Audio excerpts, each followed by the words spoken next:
Korban tumbal, cerita ini benar terjadi. Saya punya adik perempuan yang selisih umurnya 2 tahun di bawah saya. Sejak dia pindah rumah ke rumah mertuanya, dia sering sakit-sakitan. Hidupnya selalu kekurangan. Tapi, dia wanita yang gak mau tinggal diam. Dia mencari cara untuk mencukupi kebutuhan keluarganya dengan berjualan makanan di depan rumahnya. Alhamdulillah, dagangannya laris. Tapi, sejak itu dia malah makin parah sakitnya. Dia sering mengeluarkan darah berwarna kehitaman dari kemaluannya. Seperti orang yang sedang haid dan perutnya sering sakit. Dia berobat ke dokter. Sampai di USG, dokter bilang dia hamil. Dia sering cerita ke saya tentang penyakitnya. Tapi, dia senang waktu tahu kalau ternyata dia hamil. Saya gak percaya saat saya lihat foto USG-nya. Saya bilang ini aneh. Biasanya, USG kandungan di awal kehamilan gambarnya bulat. Tapi, ini seperti gunung kecil. Hampir mirip segitiga.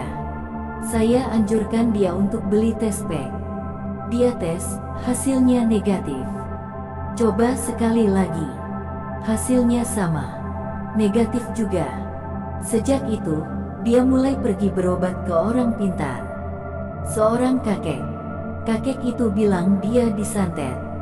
Ada sesuatu yang ditanam di depan rumahnya. Setelah 2 kali berobat dengan kakek itu, dia ngerasa enakan. Tapi, itu tidak berlangsung lama. Karena seminggu kemudian ternyata kumat lagi. Dia kembali mengeluarkan darah dan perutnya makin sakit.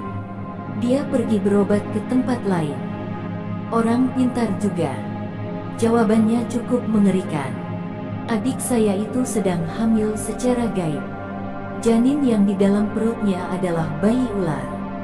Ternyata, dia digauli setan yang berwajah menyerupai suaminya. Bahkan, setan itu merasuki suaminya saat menggauli adik saya. Maaf, ini bukan cerita porno.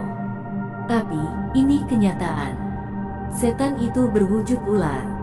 Kadang menyerupai sosok pria rupawan. Bahkan sangat tampan.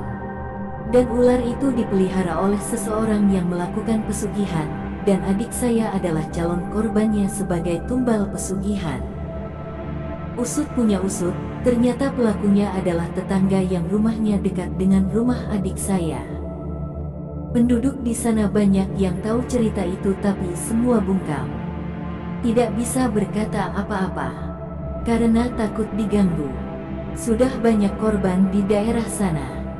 Semua korbannya adalah wanita muda umur 20-35 tahun.